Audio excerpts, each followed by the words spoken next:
This is Adam King from Aliens Don't Ring Doorbells, and you're listening to Madness to Creation. Go ahead, say it.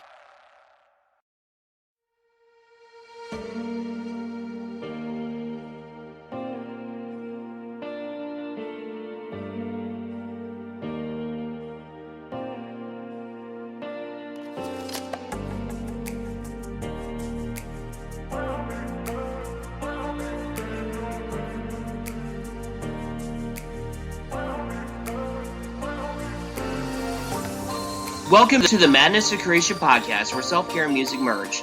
This is Maddie. How are you? Hopefully you guys are having a wonderful evening. And in this episode of the Madness to Creation podcast, we just sit down with front woman slash novelist slash painter slash non-fungible tokens expert, Emily Lazar of September Mourning. And in this episode, she really talks about cryptocurrency, non-fungible tokens, her music video for Kill This Love, coping with the COVID-19 pandemic, and so on and so forth. Before we get into this interview, I want to talk about just a few steps that we can do to manage our finances. The first step that we need to take, according to mentalhealthandmoneyadvice.org, first step is we need to work out what money you have coming in. What are your hourly wages, or if you have a salary, what is your salary? What benefits do you receive from your job, and what type of pension do you have? And the second step that we need to have is work out what you spend your money on. What bills do you pay? How much do you spend on food, whether it's groceries or eating out? What do you get for clothing, whether it's clothing for work or clothing that you wear when you go out for the evening? Your travel expenses, how much you spend on gas, what you want to save in terms of vacations, whether it's going by train, driving, or flying by plane, and what hobbies. And also, lastly, look at the difference between your income and spending to help you work out your budget. I always encourage people to go 80-10-10. What I mean is live on 80%, save 10%, and spend 10% on something you enjoy. This will hopefully be helpful for your first steps towards financial freedom. It is so important that we take care of our finances head on. And in fact,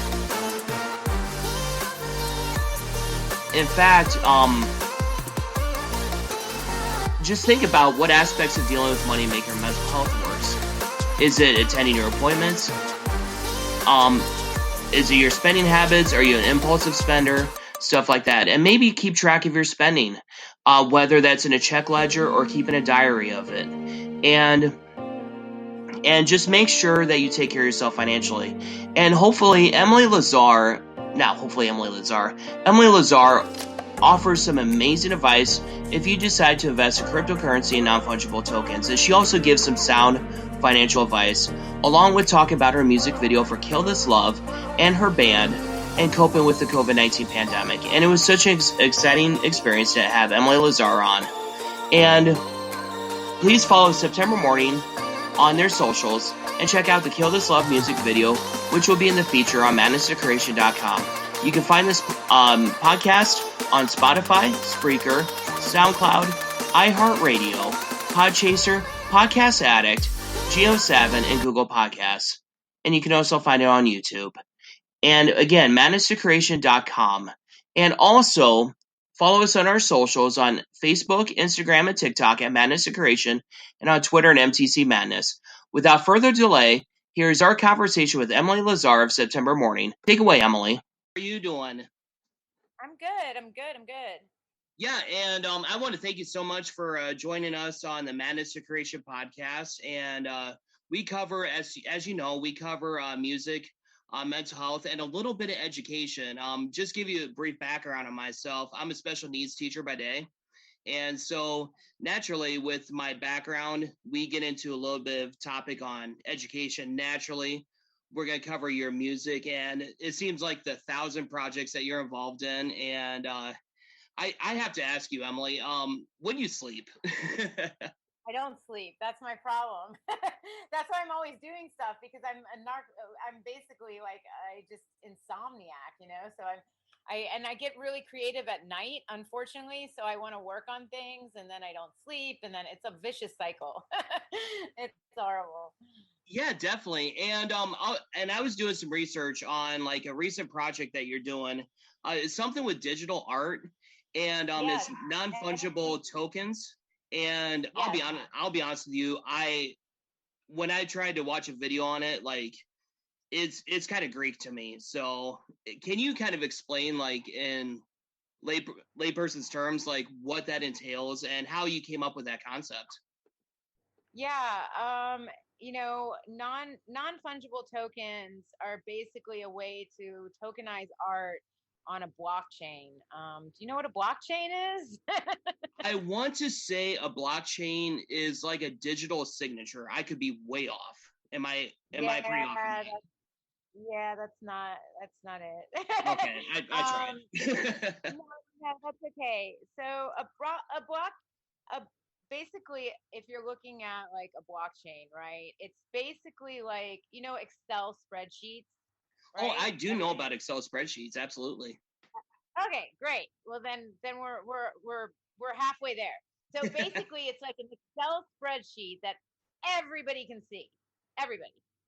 So it's like a public Excel spreadsheet, but a little bit more complex than that. Okay.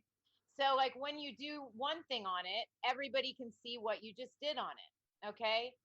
So there's been, a lot of stuff built on top of these giant Excel spreadsheets, and it's called blockchain. Basically, it's called blockchain technology. And what's been making it catch fire so much is the rise of Bitcoin recently, and that's kind of like a monetary sort of situation, instead of like a utility sort of situation. And so Bitcoin has been going through the roof with the amounts of, like, it's a store of value, it's a hard money, it's a fixed amount of Bitcoin out there, so that it doesn't, it's like an inflation hedge. You can't flood the market with more of it and decrease its value. So people are really investing in this thing, kind of like the store of value, kind of like the gold standard.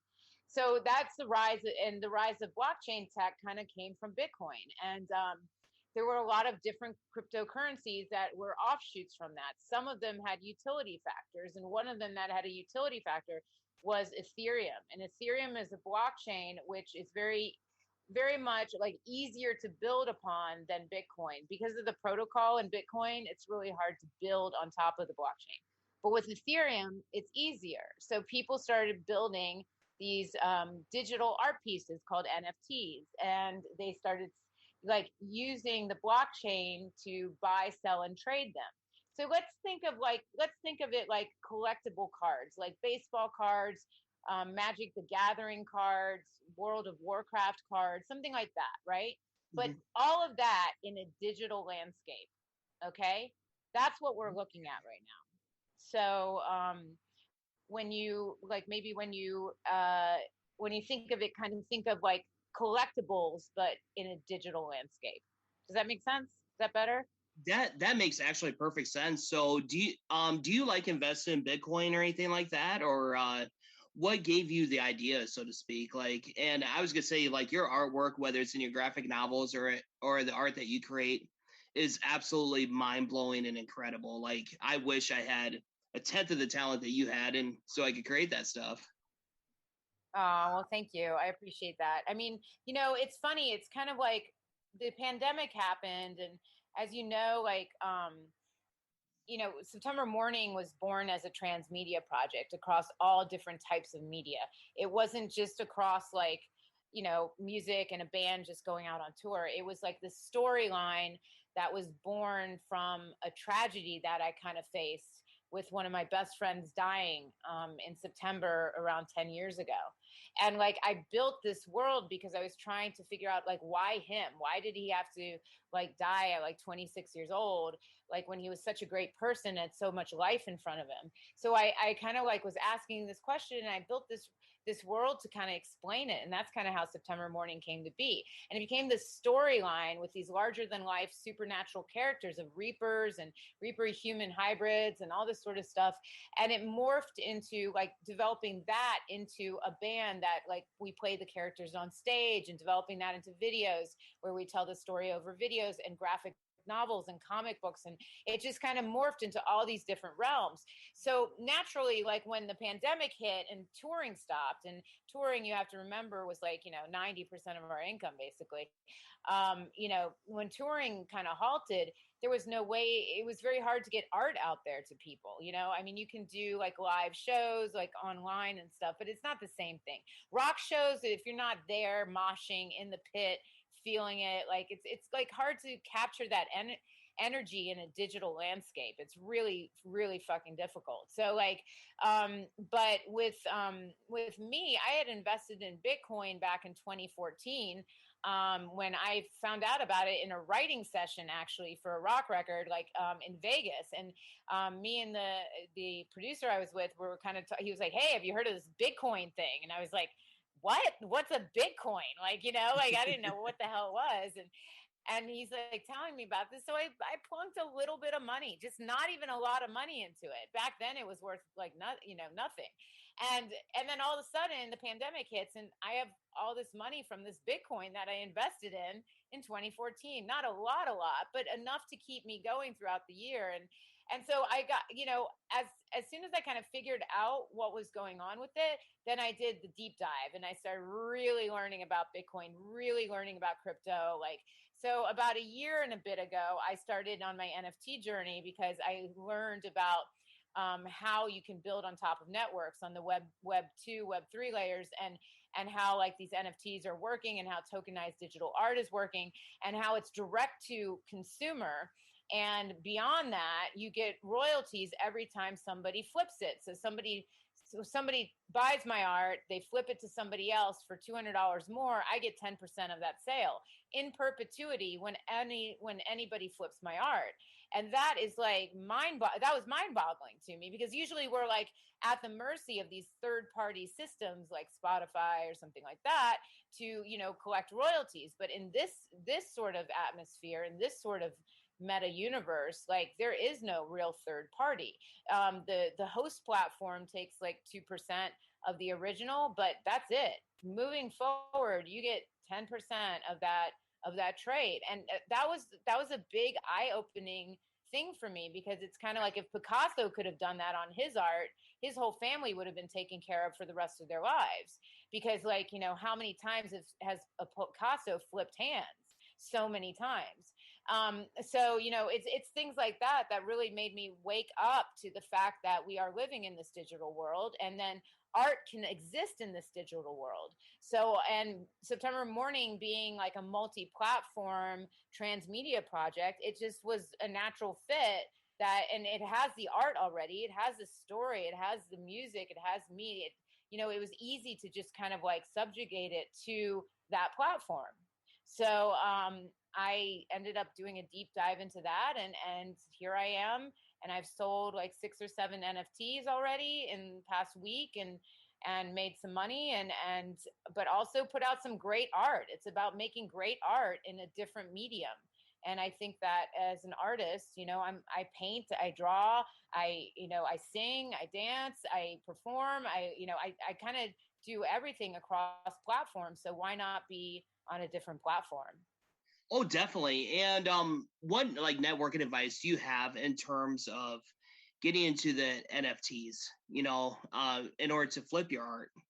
Like what networking advice do you have? I mean, you should just learn as much as you can about the community and NFTs and what they are and how they work and what the ERC tokens are and what their protocols are. And like, you need to know you need to go into the weeds of it, you really do. And you really need to know what exactly the hell you're talking about, because if you don't, you can get tripped up by a lot of different things. And you need to know, like, what gas fees are, and you need to know like why this platform is better than that platform, or why this platform with this type of art is better than that one. And then you just create, and then you have to create your community around your art, just like you would with any art project. It's just on a different platform, and once you do that, you can do the deep dive into it and start creating. And I think that it's like anything. I tell people this all the time when they ask me about investments. I say, well, would you invest in something you don't like? No, you would never do that. And why do you like it? Because you know about it. And why do you know about it? Because you want to know about it, and you've learned about it, and you've taken the time to learn about it. So like, do your due diligence with all of this stuff. I'm not saying there's no risk involved with any sort of like investment, because this is an investment, but there's definitely risk reward ratio going on right now, and it's a very frothy marketplace right now, and there's a lot of people investing in art this way, so it's interesting to me. Oh, definitely. And one thing that really interests me about your art, whether it's in your music or in your graphic novels, is you just seem to pour every bit of emotion into whether you're making that painting or whether you're making your graphic novel or your music. How does that play an impact on helping with your mental health? I mean, it's very much tied to like my mental health, I guess. I mean, it's emotional, right? So anything that's on that emotional bell curve is gonna, tie into that emotional mental health sort of response. Performing has always been a way for me to kind of like balance myself. Sure. Per se, in a way. And since we didn't have performing for the past year, it's been hard to figure out different ways to do that, because I'm just so used to it, and for 6 years, we've been on the road for probably 6 to 8 months out of the year, every year. And, that's a lot of time on the road, and it's a lot of time performing, and learning how to like balance a lot of things emotionally and mentally, through performance art. And when you take that away, it was a little bit of a whiplash for me, like when that all fell away last year. And so I've had to learn how to kind of pivot and think of other ways in which to express myself. So I started painting. I did the Pixie Girls, which are these really cute animated girls that like that are really cool, and people bought a crap ton of those paintings. Like I painted a lot of those Pixie Girls.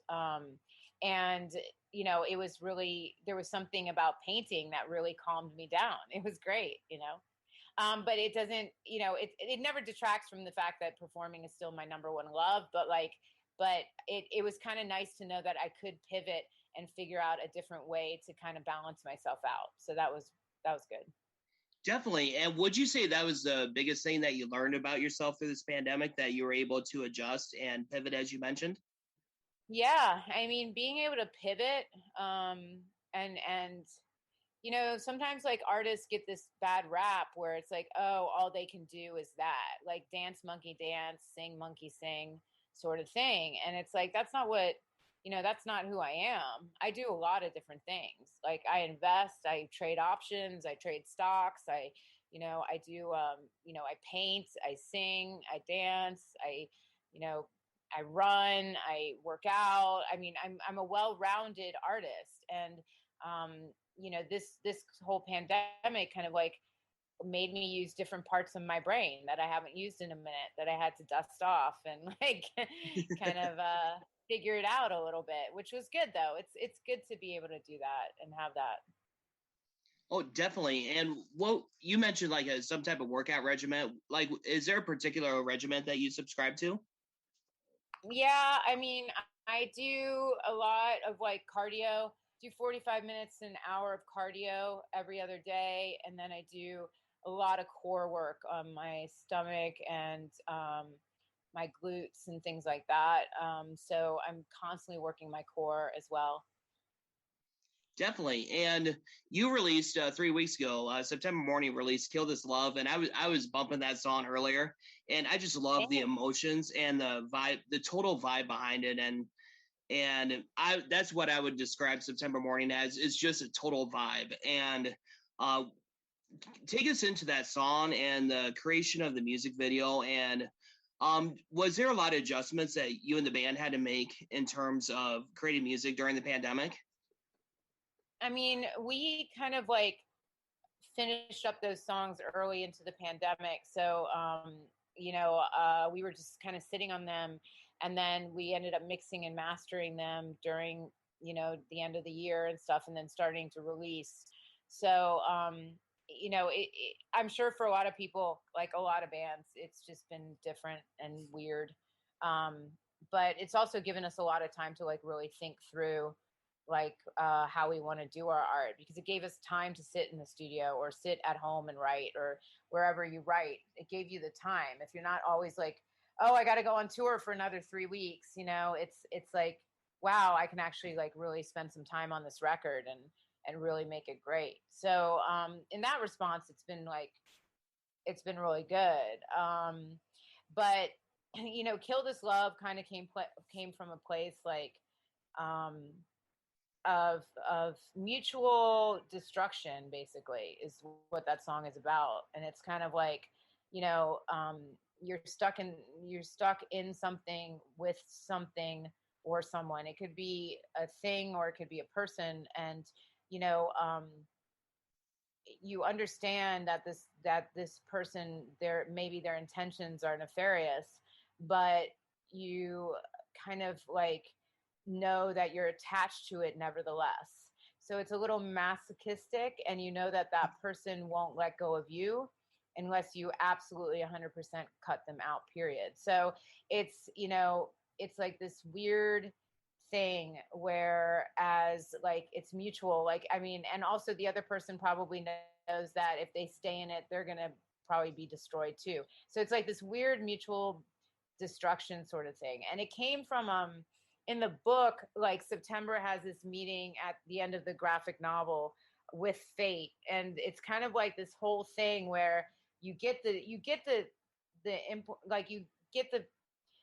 feeling that her and fate are kind of tethered to each other in some way, and one cannot live without the other. It's got a little bit of that like Joker Batman thing going on, whereas like I Joker was just and Batman, thinking that. yeah, they're kind of tethered to each other. It's like they're like one's one side of the coin, one's the other, and like, will the other one really exist if the other one is not there anymore? So like I've always loved that sort of like composition to a storyline. Like I think that really great storylines have that tether.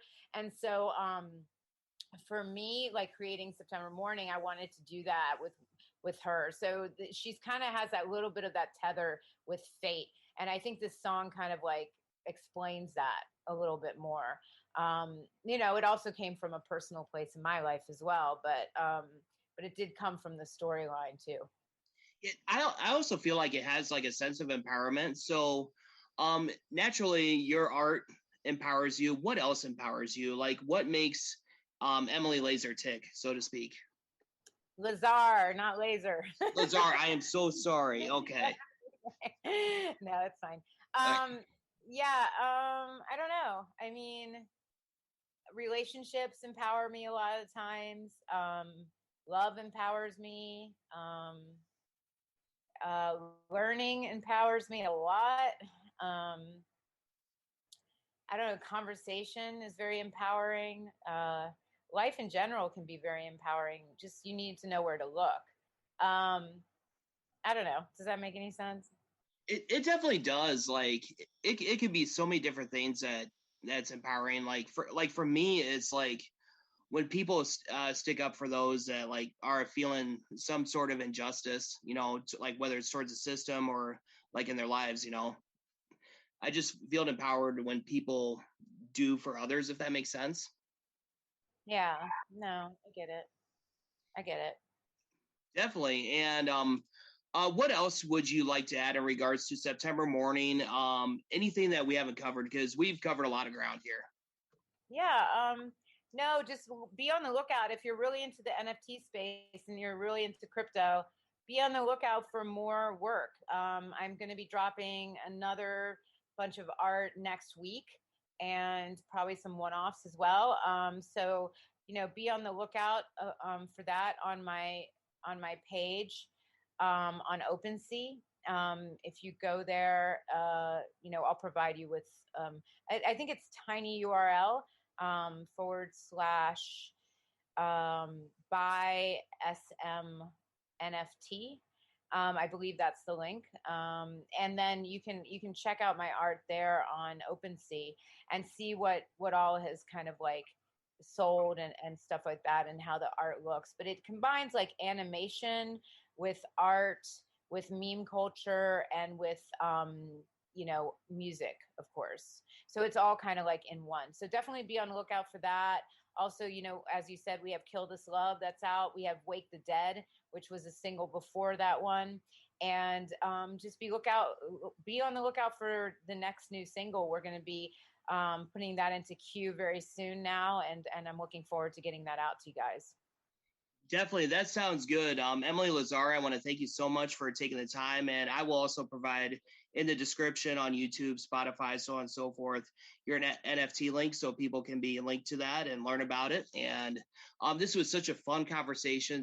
And very educational. Teacher got taught here. So thank you so much. Okay. Thank you, Maddie. I appreciate it. Yeah, absolutely. And you take care. Okay. Okay. You too. All right. Bye. Bye-bye.